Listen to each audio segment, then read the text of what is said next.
This is a story time, meaning none of this is real, and it's all based off of imagination. As you can see by the title, it is going to be a great one. And how do you think the story might hold up? Maybe you want to see in the comments. I don't know. Maybe you might talk about it. Maybe you might come and think of yourself as like, are we having a possibility?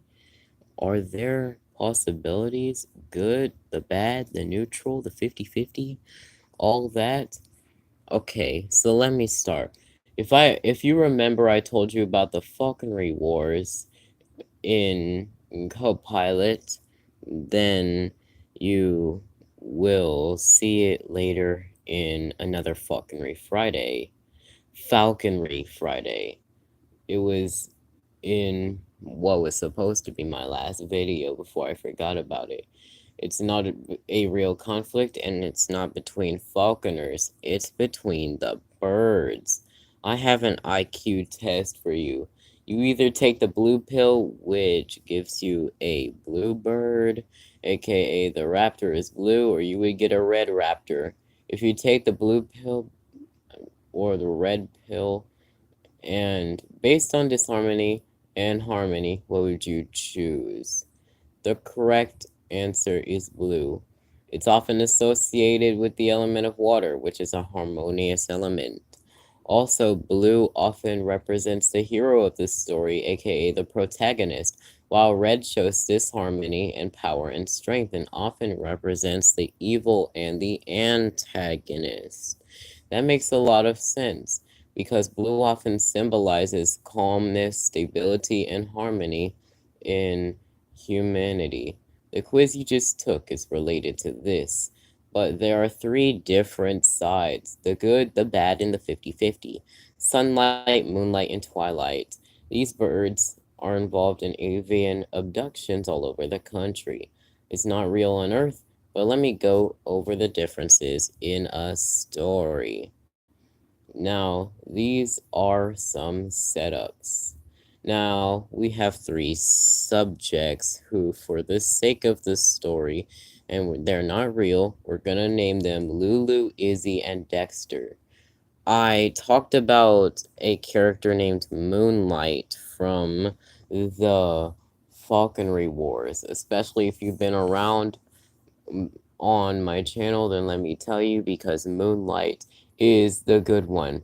When she takes Izzy, she makes it as meticulous as possible so that this giant bird, because they're all giant birds, they're meticulous in their flight at a point up high where the passenger could enjoy the scenery up high and below. Her feathers are extremely warm, calm, and cozy, and extremely soft. Bet I'll give you some fluffy dreams tonight. Probably so fluffy and warm that you might be inclined to doze off on her.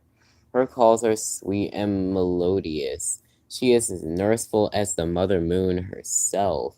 As for her home, it's a well-lit and well-built place where the lights are rainbow-colored, and the cave that they're in looks like a winter lodge. A place for it is some people that it takes, and let me tell you that these rooms are private or for friends, where you don't get with a random ass stranger. Pause. That's weird. The beds are comfortable, and the food's more than accurate and adequate. There's clean, fresh water. Basically, I'm questioning if this is a bird or not, because it's treating me like I'm Princess Celestia. And Luna got Twilight, aka, I mean, it's alright.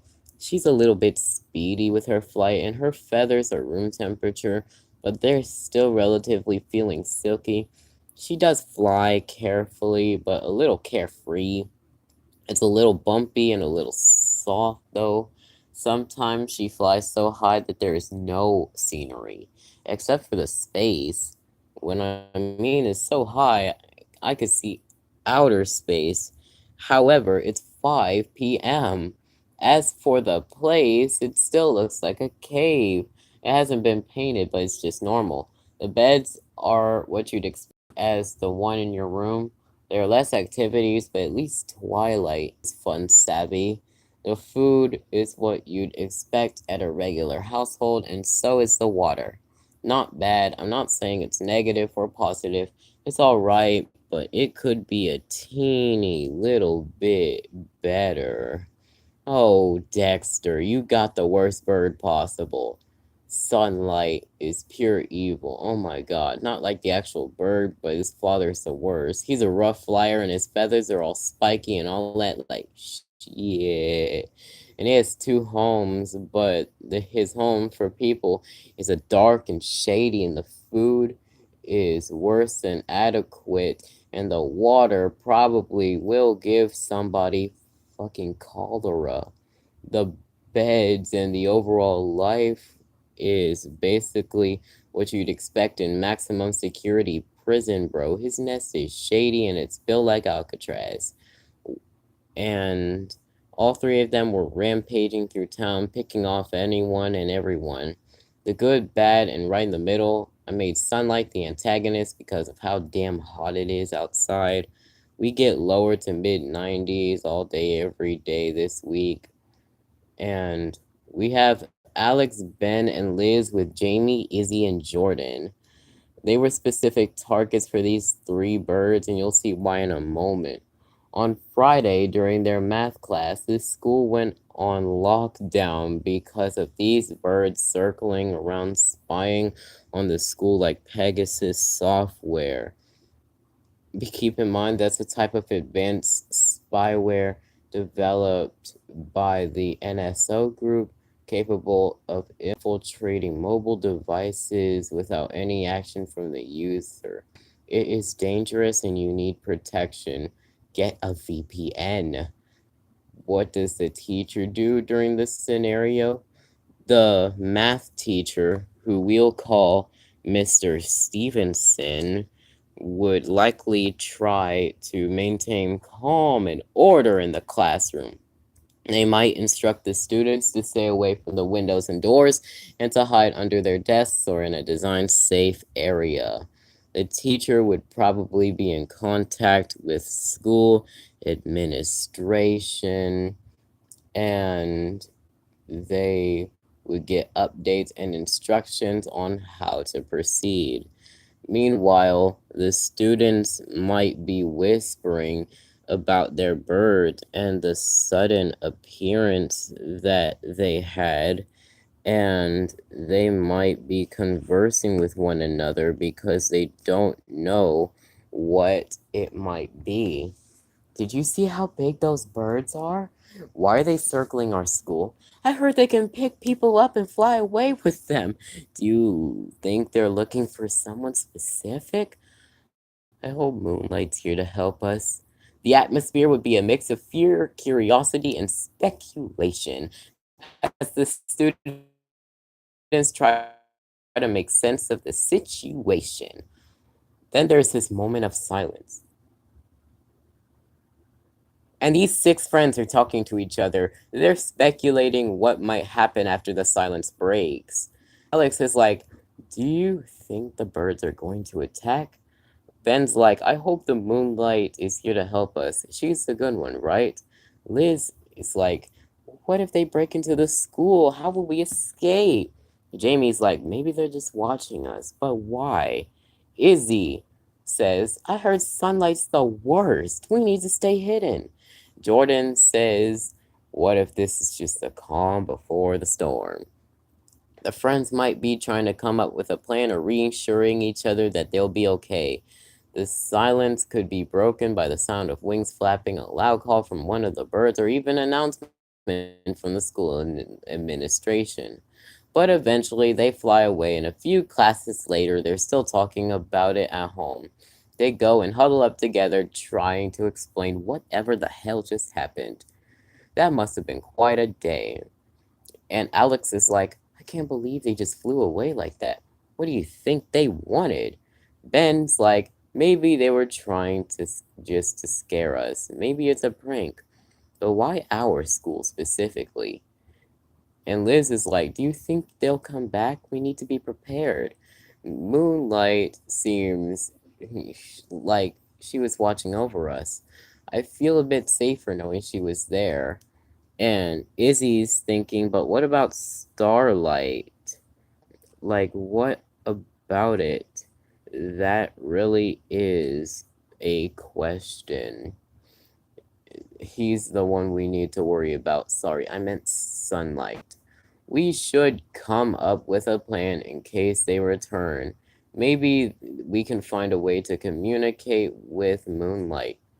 The friends might brainstorm some ideas on how to stay safe and possibly even trying to talk with Moonlight on a certain scale. Like, I don't really know what their game plan is, but all we knew is that they were developing a game plan and we were onto it. It was on. We were doing it. What happens next? Bro, Monday was a highway, and it was the third bird that was looking at us because every day of the weekend, one of the birds could be spying on us. Oh, the weekend was full of tension and uncertainty for Alex, Ben, Liz, Jamie, Izzy, and Jordan, the human versions of the main six. Okay, this is not Equestria girls. As they head back to school, they might be feeling a mix of anxiety and determination. They could be discussing strategies to stay safe and possibly even ways to communicate with Moonlight for protection. Their conversation might go something like this: we need to stay alert. Who knows what Twilight is planning, Alex says. Ben's like, maybe we can find a way to signal Moonlight if we need help. Liz is thinking, let's stick together and keep an eye out for anything unusual. Jamie says, do you think the birds are trying to tell us something? That is a good question, Jamie. Izzy's like, we should keep a journal of everything we see and hear. It might figure us out their patterns. And if Sunlight shows up again, we need to be ready to hide. The friends might be more vigilant than ever, looking for any signs of the birds over the weekend and trying to piece together the mystery of why they're being quote unquote targeted. What happens next? On Tuesday, our lights specifically went out. It was during English class, and Ben joked around saying, at least we don't have to hear Miss Smith just rambling about phonics and logic and reasoning all day. But Izzy says there's no time for playing around. Our classroom is literally in a power outage, and Miss Smith was literally in a lesson. Alex is like, do you think this has something to do with the birds? Ben is like, maybe they're trying to send us a message. Liz is like, we need to stay alert. This could be a distraction. Jamie would be, what if Sunlight's behind this? We need to be ready. Izzy's like, let's stick together and keep an eye out for anything unusual. And Jordan says, if the power doesn't come back soon, we need to find a way to signal for help. Sorry. The power outage adds another layer of mystery and urgency to their situation. Alex has the only flashlight that could provide the classroom with light, but the other five are getting some speculations, and they are quite suspicious of those three birds that were just spying on them over the weekend. Seriously, why haven't you got NordVPN yet? Just kidding. Seriously, protect your online identity. I'm being for real this time. And honestly, they were all extremely sus, but now the light on Alex's flashlight was fading. As the light just fades away, it becomes extremely pitch black. Despite being literally known, it was heard that one or two of the birds had gotten into school They were heading in our general direction, and I could hear the windows being broken. Everyone's talking, trying to find out where every pony is. And the friends, yeah, they were in a rush. We need to stay quiet and hidden. They might be looking for us. I can't see anything. Where are they? We need to find a way to signal for help. Maybe we can use our phones. What if they break into our classroom? We need a plan. Let's stay together and move away from the windows. I can hear them getting closer. We need to be ready to run if they have to. Miss Smith might be trying to keep everyone calm, instructing them to stay low and quiet while she assesses the situation. The sounds of the birds getting closer and louder would create a sense of urgency and fear. What happens next? They come in. Some random desks were targeted, but we can see a little bit of these giant silhouettes breaking down the door. Everyone was screaming at the sight, and Miss Smith was even taken aback. She didn't even tell the class to quiet down and stay calm how scared she was. She just fell to the floor, paralyzed in a panic attack. Four of the students were screaming out of their minds, and it was the one that the birds were picking up. It was Liz, Jamie, Izzy, and Jordan. This is not a coincidence. Is it just me and Alex and Ben? Maybe it's just a coincidence if they don't take us, but if not, they do, and they're just conversing while the other students are in a uproar. Okay, my mom's calling me. Give me a moment and take this time for an intermission.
Okay, here I am back at the 19-minute mark, and the scene is chaotic and terrifying, with the giant silhouettes of the birds breaking down the door and targeting specific desks in the classroom.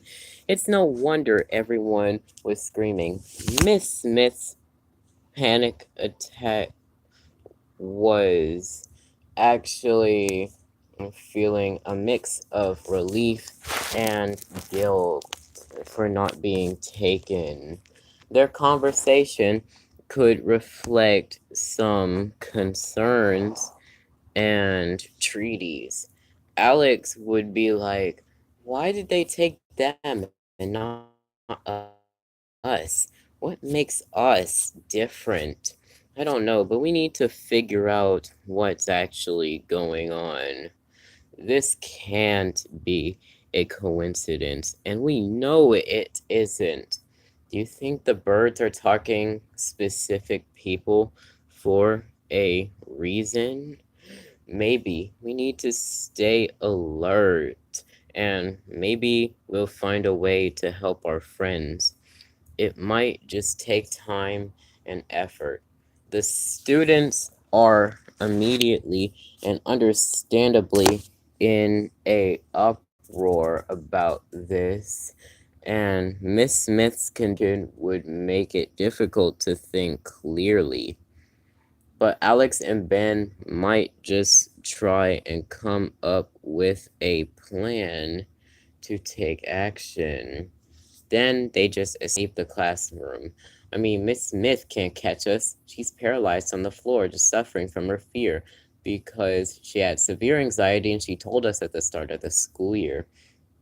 We're just making our way down the halls, seeing if we can spot the two minions or the two birds that have taken before like 67% of our friend group. And we're just walking and we ran into one of them, but they were holding no one. That's the fastest we've ever run. And we're not playing sports. We never played sports, but they were faster and ultimately caught us, and wow, we could not escape. These guys have the grip of Mike Tyson and Dwayne The Rock Johnson combined. We were just grabbing on walls trying to break free, but we remember something. This is definitely not a coincidence, bro. We need to figure out why they're targeting us. There has to be a reason. Maybe there's something we have or something we know. We need to think back to any special thing or unusual scenario that we've been through. Let's try to remember if we saw or did anything different recently. It might give us a clue. The friend's determination to understand and possibly outsmart the birds could drive us to the next part of the story. Did you know Izzy was a Therian connected to a golden eagle? This makes it even more not a coincidence. There's something going on that involves us and them, and we need to find out who it is and what it is and what they are. Three separate birds going three separate ways. So we're just team 1, 2, and 3. One of us are living the best lives, another one's gonna live the worst life, and one of them will be in normalcy and wonder who has us. What's your guess as we all start to take flight? Is it moonlight, sunlight, or twilight? Are we team 1, team 2, or team 3?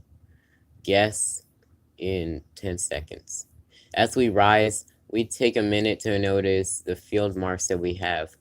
What kind of behavior and statistics does the bird show? For example, moonlight has blue feathers and they are crystalline in water, and the sunlight is literally made of fire. No, I'm just playing. But they have red and orange feathers. Meanwhile, the little twilight has green feathers, and there is nothing very special, no cosmetics on them whatsoever. They all have different types of calls and different feather textures and effects on passengers. Now, what do you think Alex, and Ben know about the bird they're being taken by? They notice the feathers are green. The feathers feel silky and at room temperature. The flight is a little bumpy and carefree, and they fly high enough to see outer space, which is a rare and unique trait of Twilight. This means they are with Twilight. They can expect a balanced experience, not too luxurious, but not harsh either. And does this match your guess? If you got this, then congratulations. This can also help you identify certain birds when you are out birding one day. Do this. It might help you identify your birds. Izzy and Liz are with Moonlight. Their feather colors are blue and crystalline, reflecting light beautifully. The feathers feel warm, calm, and extremely soft like a cozy blanket. The flight is meticulous and smooth, allowing them to enjoy the scenery below. The birds' calls are sweet and melodious, and they're soothing to hear. This means Izzy and Liz are with Moonlight, and the other two I have yet to mention, I condone them. They're with Sunlight. They notice the feathers are red and orange, almost fiery in appearance. The feather texture feels rough and spiky, making the ride uncomfortable. And the flight is rough and intense with sudden jerks and drops. The bird's calls are harsh and intimidating. Jamie and Jordan. Yeah, sorry. You are with Sunlight. The harsh and challenging conditions that come with him. This leaves Alex and Ben with Twilight. So, congratulations, you are correct. And as they explore around, what do they all notice? How might all of them feel? Do they have some kind of technology where they can talk to each other? Izzy and Liz with Moonlight feel a sense of wonder and comfort, ensuring and enjoying the smooth flight and the beautiful, cozy environment. They could be feeling grateful for the nurturing care Moonlight provides. And Jamie and Jordan with Sunlight would likely feel fear and discomfort due to the rough flight and harsh conditions. The spiky feathers and intense environment might make them anxious and desperate to find a way out. Alex and Ben with Twilight might feel a mix of curiosity and unease. The flight is a bit bumpy, and the environment is neither luxurious nor harsh, leaving them in a state of uncertainty about what to expect. As they explore, Izzy and Liz might see the well lit cave that feels like a winter lodge, with comfortable beds, delicious food, and clean water. They might also hear Moonlight's gentle calls. Jamie and Jordan are in a dark, shady ass environment that resembles a maximum security prison with inadequate food and water. The rough and intimidating calls of Sunlight would add to their distress. The normal cave environment with standard beds and household food. Alex and Ben will notice the neutral calls of twilight and the high altitude of their flight, offering even a view of outer space. To stay connected, they might have some kind of advanced communication technology or some stuff like that. Like small, discrete earpieces or wrist devices that could allow them to talk to each other despite the distance. This technology could be something they discovered or were given before the birds took them, ensuring they could share information and support each other. What do you think happens next? Do they come up with a plan to reunite or find a way to communicate with the good ones for help? What do they tell each other overnight? As the night progresses, each group of friends will likely be experiencing a change in different types of these birds and making sense of their situations. Izzy and Liz with Moonlight, it could be like, Moonlight's home is amazing. It's like a cozy winter lodge with rainbow lights. The beds are so comfortable and the food's delicious. It's almost too good to be true, Liz would say. And Izzy would be like, we need to figure out why we're here. Do you think she knows something about us? Jamie and Jordan with Sunlight. What if Jamie says, this place is awful? It's dark and the food is barely edible. Sunlight's feathers are so rough. I can't believe we're stuck here, Jordan would say. We need to find a way out, Jamie says. Maybe we can signal Moonlight for help. Alex and Ben with Twilight. Alex says that Twilight's home is pretty normal. Nothing special, but at least it's not terrible. Ben would say that the flight was a bit bumpy, but We got to see outer space. That was cool, even though we were still on Earth. Alex would be like, we need to stay alert and figure out why we're here. Let's keep in touch with the others. Throughout the night, they would be exchanging information, offering support, trying to piece together the mystery of why they were specifically targeted by the birds. What happens next? How was all their flights? And what did they say about it when they spent time with them? And what was the night like under all of their cares? Each group's flight and night experience would have been quite different, reflecting the unique characteristics of the birds. Izzy and Liz with Moonlight, and the flight was smooth, meticulous, and beautiful, allowing them to enjoy the scenery below. Her warm, calm, and cozy feathers made the journey comfortable and almost magical. I felt like I was gliding on a cloud. It was so peaceful, Izzy would say. Liz would be like, her feathers are so soft and warm. It was like being wrapped in a cozy blanket.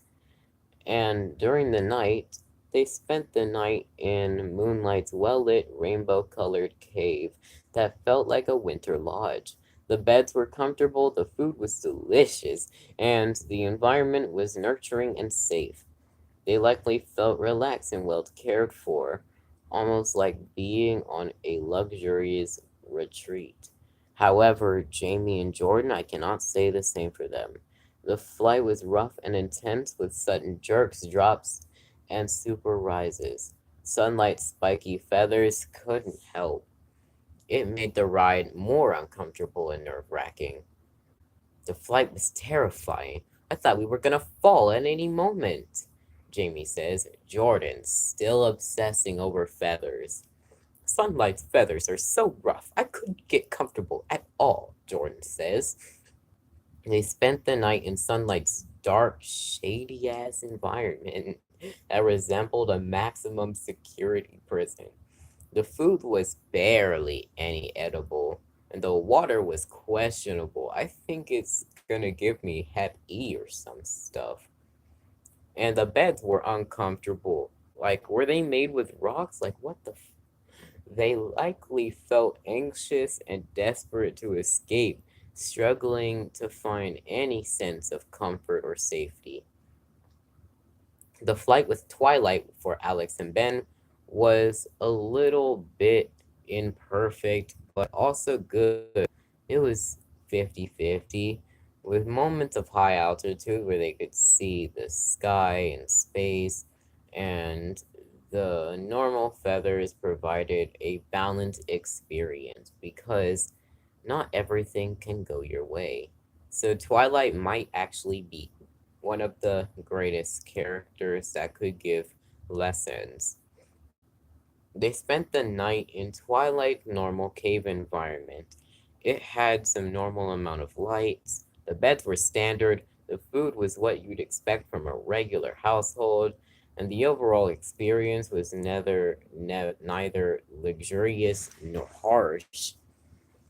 They likely felt a mix of curiosity and unease, trying to make sense of their situation while appreciating the relative normalcy. Even though it's normal, you still got to be grateful that you're under a roof and not under side ice. I was about to say side ice. I said side ice. Sunlight's care. Each group would have spent the night reflecting on their experiences, sharing their thoughts and feelings through their communication devices, trying to piece together the mystery of why they were targeted by the birds. They could also brainstorm ideas on how to reunite and find a way to communicate with Moonlight. Then, here's magic. Moonlight and Twilight come to steal away Sunlight's captives because they're living under a condition of similar to a kidnapper from Earth. Moonlight took Jamie and Twilight took Jordan. All three of the girls with Moonlight were talking about it in the morning. Izzy points out that Moonlight was so cute, and the babies were even cuter.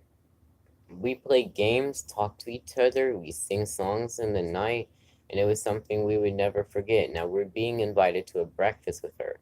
Liz says also that her feathers were so soft and we were going sky watching during the night. And I'm not joking when they say that their feathers are so warm, cozy, felt like a blanket all over my body, and Liz just went to sleep. Her dreams were one of the best she's ever had in a lifetime. I feel like I was healed of any ailment and disease. It was something magical. The flight there, don't even get me started. I felt like I was being hugged and loved, which I was, but I didn't know before I realized who she was. It was beautiful. It was great. Honestly, if I had someone like Moonlight that was an animal taking care of me, I wouldn't care if it was an animal. I would dead ass want to be there forever. She's the best parent, though, and how do I know this? She's one of the kindest parents ever. She would never spoil her children, though. Sunlight goes out every day picking out every single bird watcher. Now we have Moonlight going after every night, protecting and shielding, taking any bird watchers, children, or falconers into a land of enchantment. Eventually, the twilight gives her guest to the moonlight, and we've all lived, laughed, and loved. Reason being, they made it. The following day, you could expect everyone that was not with Moonlight that would know that Iz and Lizzie were right because it was everything you could imagine to perfection. They're still reminiscing. They're saying some stuff like, I have a great time when I was lofted. For the whole 5 miles I was captive. It was nothing but sweetness and something I would never forget. 9.9 out of 10 would definitely recommend because it was still a little bit comfortable into being like in the passenger seat and crap like that. But that's usually where you see prey, which honestly a little bit scary. Why do you do that? I have to be honest with you, but it can give me some really scary thoughts. But again, this is probably the best birds known to mankind. So I'm not going to question and criticize further. I could literally see everything from above. The landscape was looking like an art project in Miss Lulu's because that was her third block art teacher. It was so beautiful. She even did some daredevil tricks, although she was extremely meticulous. That's why her grip was so extremely huge because we were locked during everything and it seemed like a sense of freedom and pleasure that probably gave us a lot of stimuli. It was fun and enjoyable. What are the days like with Moonlight? What are the schedules? Morning with the sunrise flight, starting the day with the flight at sunrise, where you can enjoy the serene beauty of the morning sky. A hearty and delicious breakfast in Moonlight's cozy rainbow cave. The food's nutritious and tasty, providing the best start to the day. Morning activities like games, storytelling, exploring the surroundings. Her home is filled with interesting nooks and crannies that we could possibly encounter during the moment. And in the afternoon, we might have Moonlight teach us about the natural world, or I could work on projects inspired by the beautiful landscapes I would see during the flights. A light and refreshing lunch with plenty of fresh fruits and vegetables. The meals are always balanced, healthy, and satisfying, and it's not too much on us. A light and refreshing lunch with plenty of fresh fruits and vegetables. The meals are always balanced and satisfying. We take some rest to relax and enjoy the peaceful environment. I might nap in the cozy beds or enjoy the tranquility of the home with moonlight. In the evening, we would have a twilight flight. It is the second flight of the day, this time as twilight, where I could see Princess Luna raising the moon. Of course, not Luna in real life, but you get the point. The stunning transition from day to night. The start of the stars twinkling and the moon just shining is breathtaking. Maybe a warm and comforting dinner shared with moonlight and any other guests. The meals are always delicious and made with care. And we engage in more evening activities like singing songs, playing games, or sharing stories. Moonlight's feathers provide warmth and comfort, making it a perfect time for reflection and relaxation, especially at night when you have sky watching. Spend some time observing the stars, the night sky, maybe a meteor shower or a UFO or two, and bedtime. End a day with either a peaceful sleep in the cozy beds, or you could be snuggled up with moonlight, having the beautiful feathers and the warm and kindness that even Fluttershy could not have. And the overall schedule is flexible and balanced. Like Monday would be the magical beginnings, like the morning would start the week with a sunrise flight and relax with a twilight flight, watching the stars come out. On Tuesday, we start exploring new locations. We participate in educational activities. We could go bird watching. We should share stories and songs around a cozy fire. On Wednesday, an adventurous flight with some daredevil tricks, feeling the thrill of the wind. We play games and engage in challenges like a competition, and we skywatch and stargaze, enjoying the peaceful night. On Thursday, we would chill with a soothing flight with our umbrella, maybe having a rainy vibe. Maybe we'll spend the day reflecting and journaling, meditating in a serene environment, or just overall doing some practical stuff with your mates. Maybe in the evening, you can enjoy a quiet one with soft music and gentle conversations like celebrating the end of the week, a celebratory flight, perhaps visiting a special location or witnessing the most beautiful sunrise possible. On Friday, we participate in festive gatherings with games, music, and delicious food. In the evening, we dance and sing under the stars, celebrating the end of the week. And on Saturday, creativity and connection. A creative flight in the morning where we can draw inspiration from our scenery or for art or writing projects. On activities, we'd engage in collaborative products using teamwork together, creating something beautiful. And at night, we'd share our creations and enjoy a cozy evening with storytelling and laughter. And on Sunday, rest and renewal, a restful flight focusing on gentle movements and relaxation, spending the day resting, enjoying the tranquility of moonlight's home, and preparing for the week ahead. We reflect on the week and sharing our experiences and dreams with Moonlight and other friends.